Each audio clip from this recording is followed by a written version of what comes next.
your pistol point finger right off of the trigger. I know where to aim. Hell, I'm to blame. Welcome to yet another edition of Bagoon's Barrage. I'm Jake Donnelly, a.k.a. Bagoon, and I really am so glad that you are joining me here for a very special edition of this show. Okay, it's the Super Bowl edition.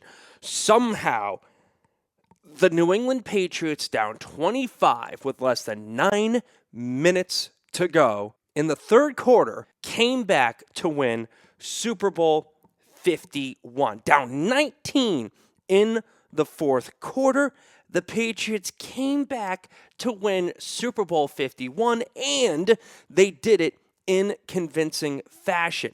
I still don't know how they did it. Everybody is talking about the big plays.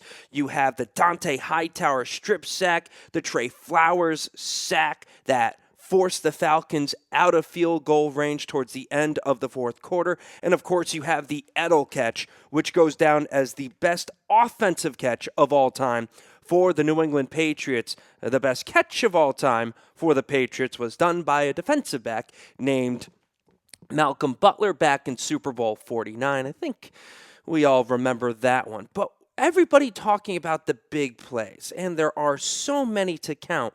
What I am most interested in are the little plays that led to the Patriots' comeback, the little plays without which there is no way the Patriots are able to complete that comeback and absolutely destroy, stab, rip out the hearts of the Atlanta Falcons, and quite frankly, about the fans in 44 other states who absolutely detest the Patriots. But it's okay. Everybody in New England, they're sustained by the tears of the Patriot haters. If you're a Falcons fan, if you're a hater of the New England Patriots, you know what? You can shut this off right now. But if you are a football fan interested in the minutia and how a team up 25 in the second half can lose, then listen in. And hey, if you're a Patriots fan that just wants to see and hear another set of analyses on how in the world the Patriots were able to produce that comeback, please feel free to listen in to the 15 forgotten plays of Super Bowl 51. Now, I call them the 15 forgotten plays. Some of these are sequences, some of these are moments, some of these are plays. But 15 and 51, if you just call them the 15 forgotten plays, it sounds much better. And without much further ado, in fact, without any further ado, let's hop right into it. Our first play isn't really a play at all. In fact, it's early on in the second half. The Patriots are on offense. 2 minutes and 3 seconds to be exact into the second half.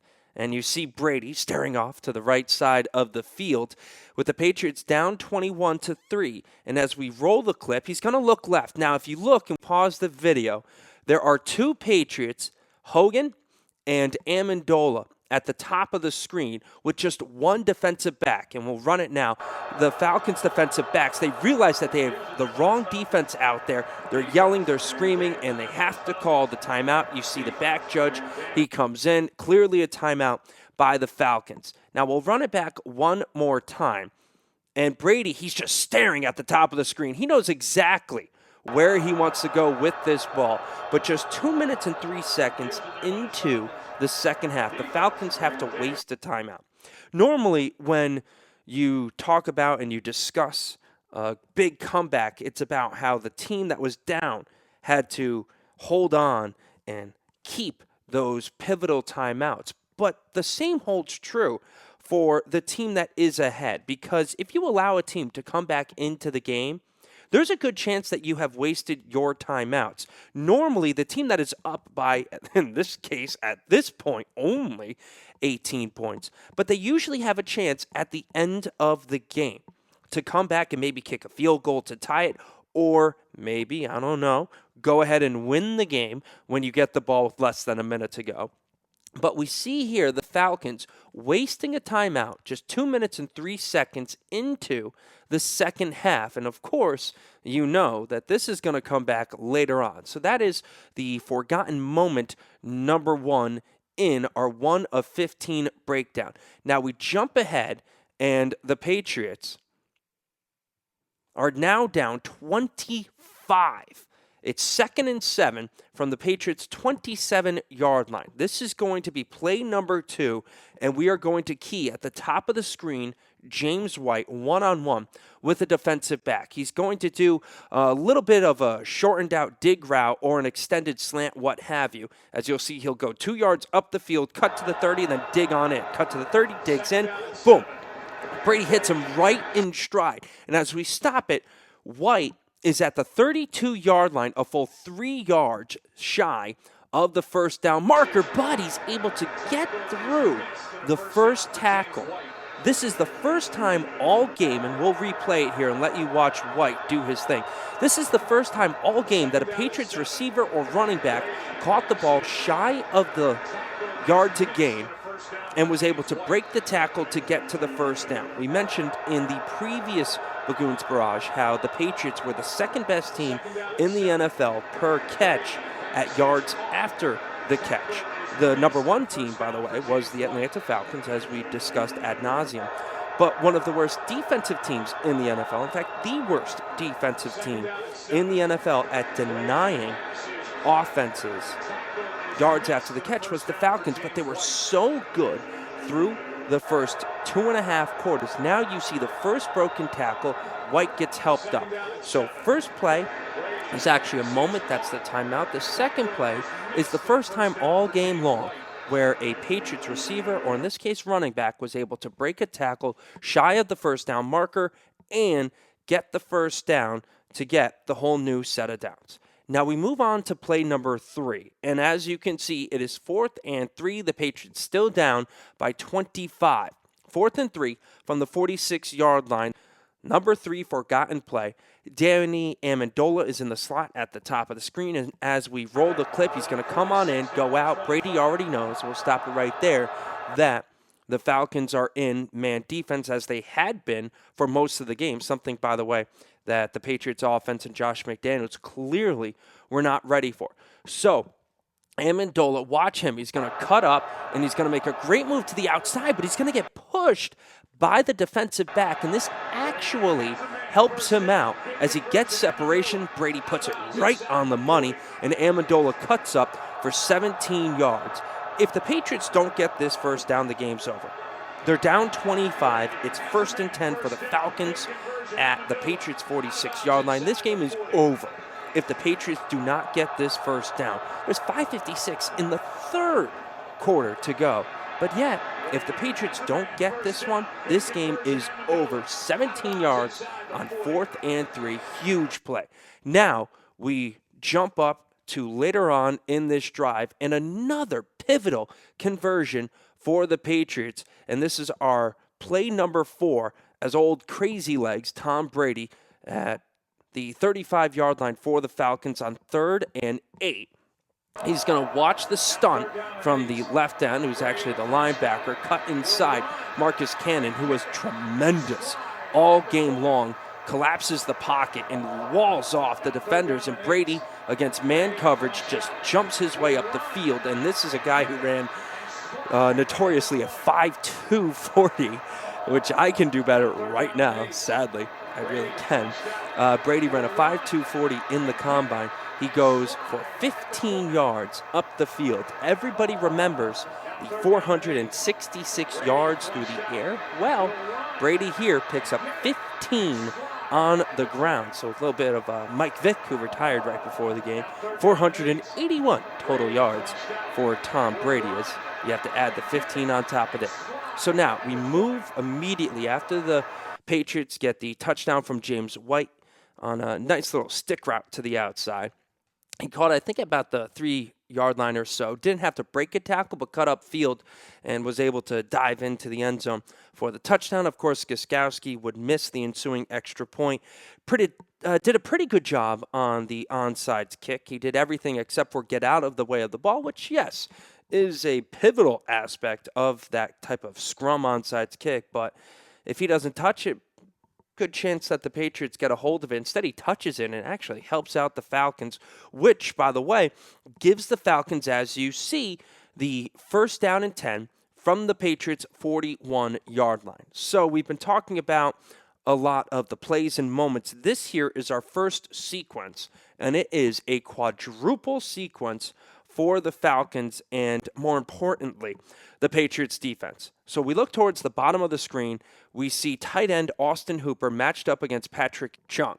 Back in the first half, remember, it was Chung on Hooper where Matt Ryan threw an absolute perfect ball that landed in the hands of Hooper, beating Chung for the touchdown. Here, Chung is going to blitz. So Hooper gets a free release off of the line. Boom, wide open. Quick little 5-yard, actually 6-yard route. And the first man to get him is Duron Harmon. Harmon does everything to wrestle him to the ground and finally tosses him just a yard shy of the first down marker. Malcolm Butler was a little bit late coming in to help, but Harmon makes the one-on-one tackle. He did allow 3 yards after contact, but it's 2nd and 1. And now on 2nd and 1 in field goal range, you're almost assured of a run from the Falcons. So what do we get? We get a run from the Falcons left tackle, but of course, this is where Jake Matthews holds Dante Howard at the point of the attack. The yellow flag comes flying in, and as we see the hold from Matthews, it is clear as day that he's got Hightower hooked. And so that will push it now back to 2nd and 11. We hurry up in this little clip here, and Matt Ryan is going to walk over to the official. He's going to call timeout. So now 2 of the 3 timeouts for the Falcons with 61 seconds left in the third quarter. They're now gone, out of the pocket. So now there's only one chance for the Falcons to either stop the clock on purpose or challenge a play. But what's most important here is that Ryan, after getting the timeout and wasting as much time as possible, we're going to listen to him and listen to what he says. You felt comfortable with what he was doing another year in the system, and boy, the results speak for themselves. See Congratulations him to him. Pointing at the helmet. He said, I couldn't hear anything, and something went wrong with the communication system, so the Falcons had to burn the timeout after the hold. So now it's 2nd and 11, 59 seconds left. You can see in the top left-hand corner that the Falcons have just one timeout left. So it's 2nd and 11 from the 42-yard line. And this is a big play. Jabal Sheard is going to beat his man off of the play. Boom, sack. Oh, no. And again, it's Austin Hooper and Patrick Chung. From behind, Chung comes out, and you'll see, punches it out from behind. Bam! What a beautiful play by Patrick Chung, as he did not give up on the play at all. That made it a 3rd and 11 from the 42-yard line instead of a 3rd and we'll call it 4 from the 35, where if the next play goes incomplete, there's a very good chance that Matt Brant comes out and kicks the field goal, and he's been essentially automatic all season long. So that punch out by Patrick Chung leads to the 3rd and 11. You know the Falcons are going to throw, and Kyle Van Noy, with the help of Jabal Sheard, is able to come up with the sack and force the Falcons into the punting situation. And that will bring us to play number 6, where only the most eagle-eyed of viewers probably remember this one. So our 6th forgotten play is, again, Patrick Chung, who did get beat for that touchdown in the first half, but in the second half, he made every possible play. So let's roll the clip here as Bosher. Boom, the punt goes towards the left side. Now look at Chung. Chung is by himself as he's retreating past the 30, eventually past the 20. Everybody else on the Falcons coverage team goes to the right. Chung goes to the left. He hits it at the 15, and he bobbles it. Chung, over the shoulder, bobbles it. It's a great play by Weems, who is able to tackle Chung. If Weems doesn't make that play, it's 40 more yards for the Patriots, maybe even a touchdown. There is nobody there whatsoever. So Chung goes from hero, go, and back to hero again as he bobbles it and then catches it.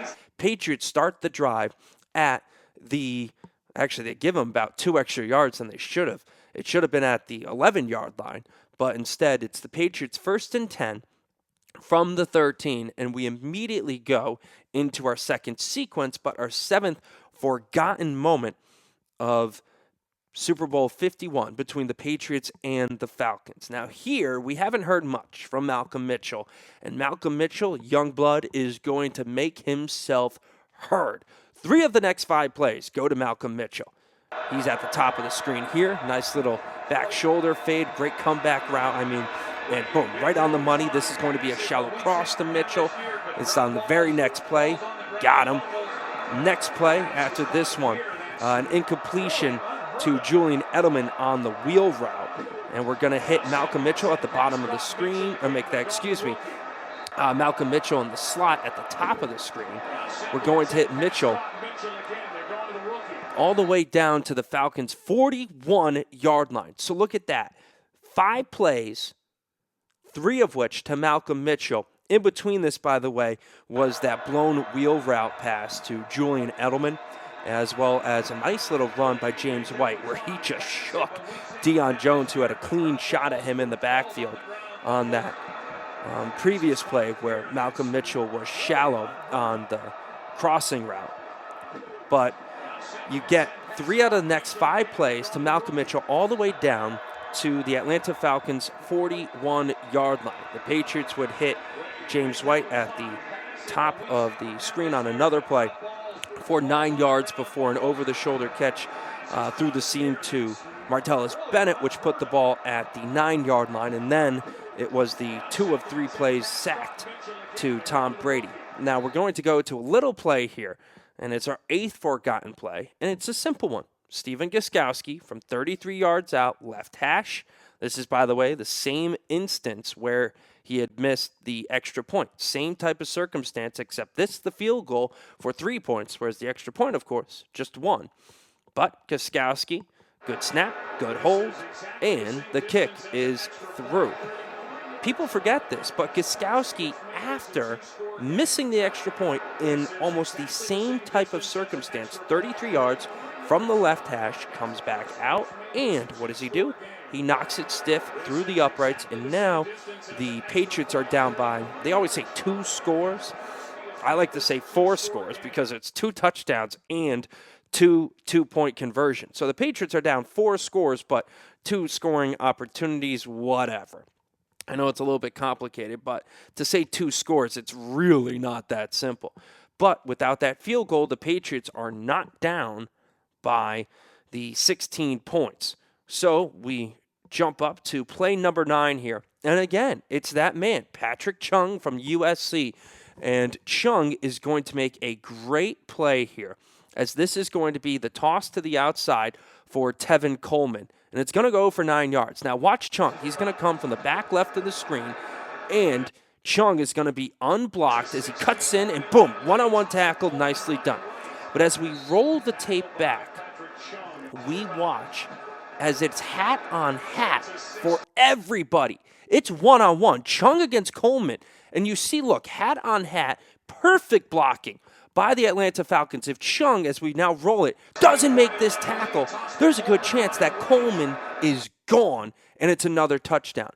After that tackle, it's now 2nd and 2 from the 35. And again, the Patriots pretty sure at this point that the Falcons, up by 16 with 9 minutes to go, they're going to run the ball. And of course, that's what happens as it's the inside toss. I always like this play, but it's an inside toss to Tevin Coleman. He goes down, and Coleman gets hurt.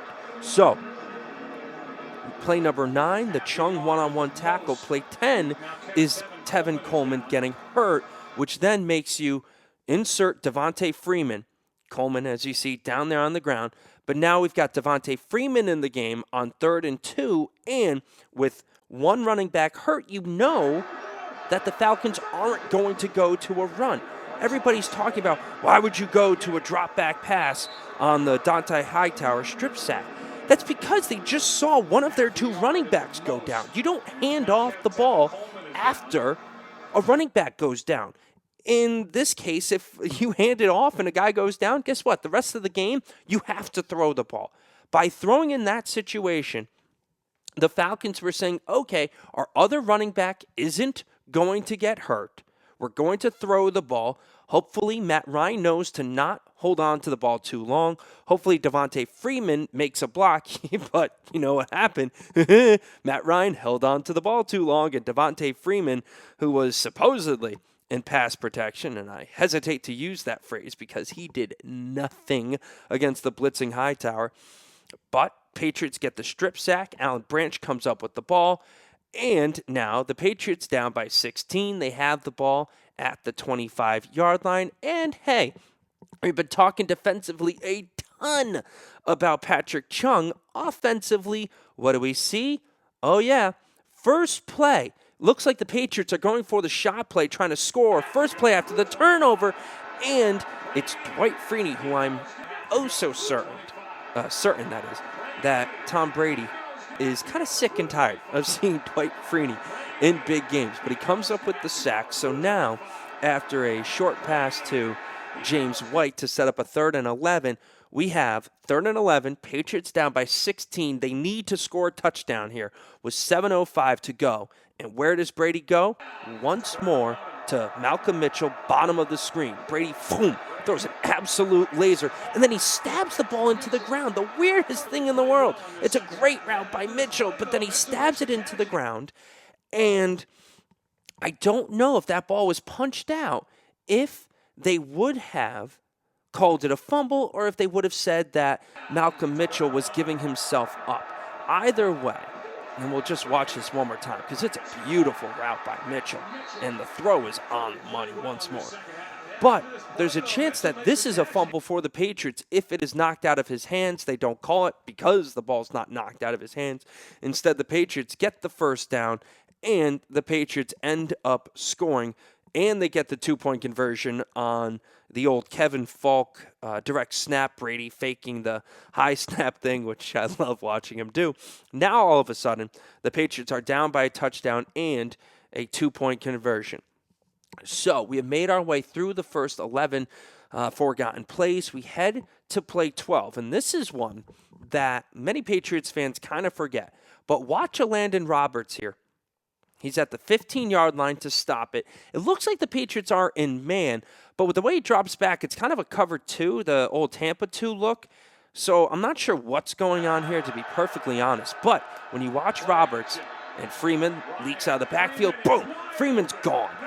30 to 35, 40. He runs past Duron Harmon as if he is standing still. And we really have to appreciate this. Freeman is wide open because Roberts gets pushed down. Roberts is on the ground when Freeman makes the catch. But who is the one that tackles him? It's number 52. It's Roberts.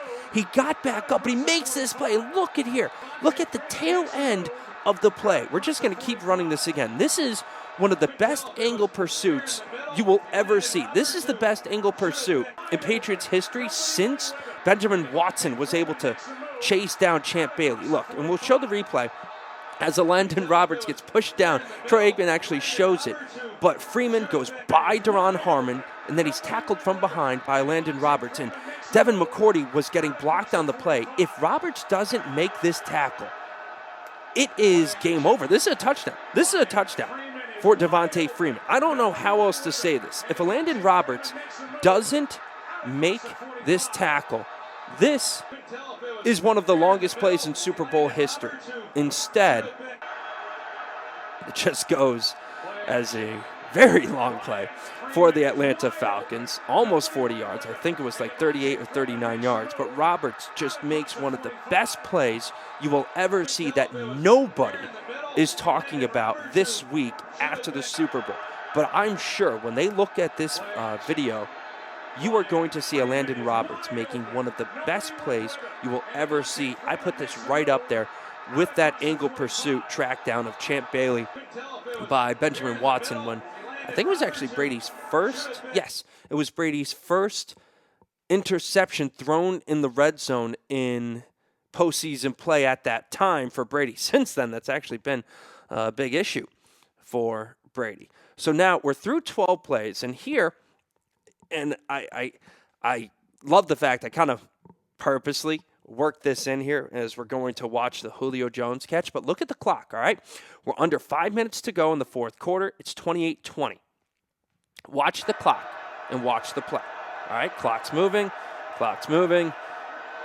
Matt Ryan makes the stupidest throw ever, and somehow Julio Jones bails him out, but he catches it with 4:40, then 4:38, 4:39. But then you see the clock jump back on the next cut from yours truly. He's out of bounds at 4:40. It clicked to 4:38, and then actually it went all the way down to 4:11. And then there was this big stoppage in play. There was no challenge. I thought that Belichick had challenged the play, and I'm screaming at the TV saying, don't challenge it. He caught it. I don't know how, but he caught the ball. My younger brother's consoling me. I'm like, they can still stop him, but I have no idea he caught the ball. It's Mario Manningham again. But believe in the hooded one. In Bill we trust. Bill Belichick, and you'll see it here at the tail end of this video. He turns to the clock official and is yelling at him. He goes, you know what you're doing, right? That's the first play under the 5-minute mark.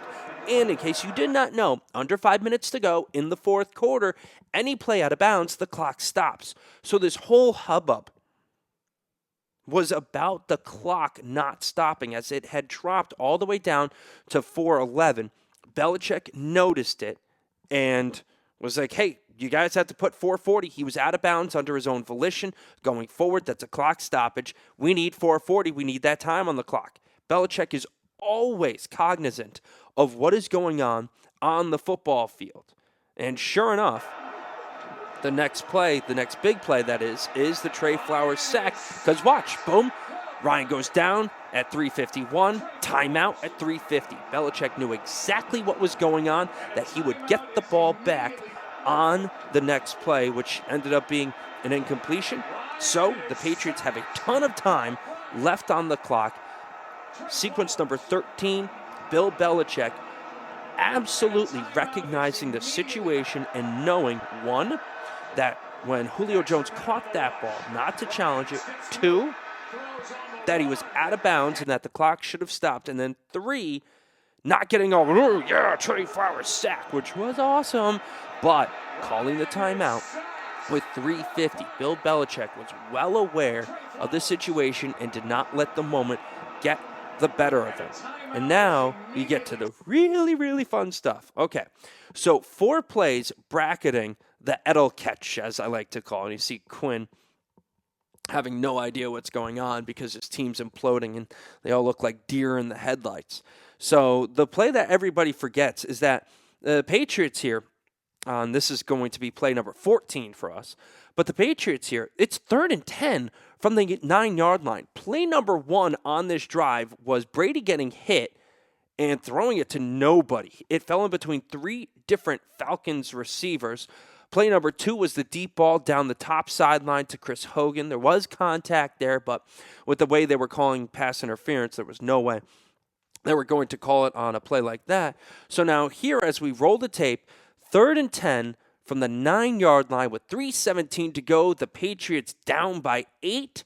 And we look at Chris Hogan in the slot. And Hogan runs a fantastic route. And Brady puts it right on his hip.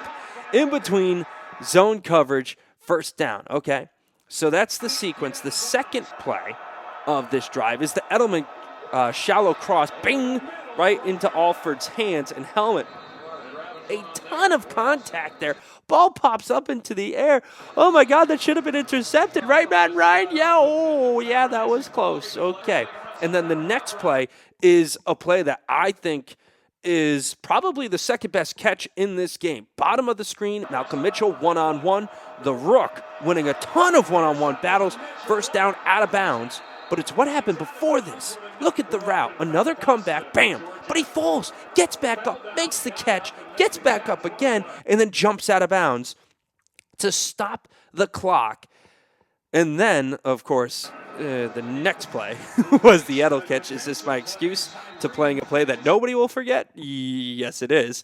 But, of course, the Patriots had 2:03 after the challenge by Quinn. So what ends up happening, Patriots They go immediately to the line, and they run a play without Brady diagnosing the defense. And look at this pocket. We're just going to roll it a little bit. Look. Oh, good God. There's nobody within 7 yards of Brady, and Amendola has time for a deep crossing route, and Brady nails it right into the hands. 2-minute warning at the 25-yard line. Brady, 2-minute warning. And we have made it now to the final play of the 15 forgotten plays, the 15 plays you don't remember from the Patriots' comeback. And this one is a relatively simple one. We're going to have Duron Jones matched up one-on-one with James White, who is to the right in the backfield of Brady. There's 1:27 to go. Patriots are down by 8. Right now, they need the touchdown, and they need the 2-point conversion. Simplest play you will see as Duron Jones makes the catch. James White makes the catch and ends up getting tackled at the 1-yard line. If he scores there is going to be a minute and 20 seconds left. Instead, Jones makes the tackle, and it's probably the worst thing that could possibly happen for the Falcons there, with the exception of the touchdown, the 2-point conversion. But if Jones doesn't make that tackle, there's a minute 20, minute 21 left in regulation, and the Falcons have probably the amount of time that they need. My mom was at the game, and she said that Bryant was kicking 59-yard field goals with no problem whatsoever.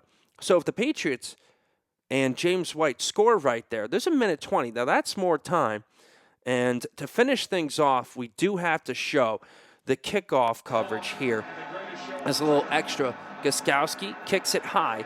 And if we roll it back, let's remember, you kick off from the 35. Patriots are kicking from the 40-yard line because Dwight Freeney went off sides on the 2-point conversion. And Gostkowski, for all of his troubles with extra points this season, he did miss a couple of field goals as well that he normally doesn't miss. His kickoffs were superb, and this is one of the best you will see, topping, maybe not topping, it's probably second best kickoff of the game. But here we have to show you've got Nate Ebner, Jonathan Jones, and you'll see it's Jonathan Jones. Bam! He gets cracked right at the point of attack. But it's Jonathan Jones forcing the cut right at the 9-yard line. Barkevius Mingo is in there. Nate Ebner is as well. And Brandon Bolden is actually the guy that makes the tackle. But this kickoff unit of Mingo, Jones, Bolden, Ebner, and Slater were so good. They were flying to the ball the entire game. Really, in my opinion, the only guy that did not have a bad game through and through between the offense and defense was Danny Amendola. He did not mess up at all in the first half. No drop passes. And when he was open, Brady was hitting him. In the second half, everybody had a great half. But if you wanted to look at one unit that did not mess up the entire game, it was the special teams unit and the coverage guys. So Slater, Ebner, Jones, that's Jonathan Jones, not Cyrus Jones, and Mingo, they were so good. And it's this last kickoff that just, you look at it, there's 5 guys. Boom. 1, 2, 3, 4, 5. Mingo actually tackles both Ebner, and Ebner then tackles Weems. And so that will do it for our list through and through. If you're wondering how the Patriots come back down by 25 in the second half, it's a combination of the Atlanta Falcons burning timeouts, not bleeding the clock on every offensive play that they had, guys getting hurt at inopportune times, Patriots defensive players making tackles right at the first down marker, and Patrick Chung really playing out of his mind, as well as Danny Amendola and Malcolm Mitchell doing everything that they can. Landon Roberts saving a touchdown catch and run by Devontae Freeman. Bill Belichick having been there before, knowing when to call timeouts. And then Brady and Hogan getting together on 3rd and 10 from the 9-yard line for 16 yards. And Malcolm Mitchell, Danny Amendola once more doing everything that they can. And then the Patriots getting lucky by Deion Jones making the tackle at the 1-yard line, and then the coverage guys doing what they do. We'll put a list of the 15 forgotten plays at the end of here. I know this was a bit much, but I hope you guys really enjoyed this. It was only like 30 or so minutes, and I know I'm going to have a ball dissecting this and putting the video together to match up with everything I was watching at the same time. But the 15 plays you don't remember, or the 15 forgotten plays from Super Bowl 51 that allowed the Patriots to come back and stage the best win in NFL history at the most pivotal time in Patriots history. I come from a long line of bloodline that ain't gonna change. So take your pistol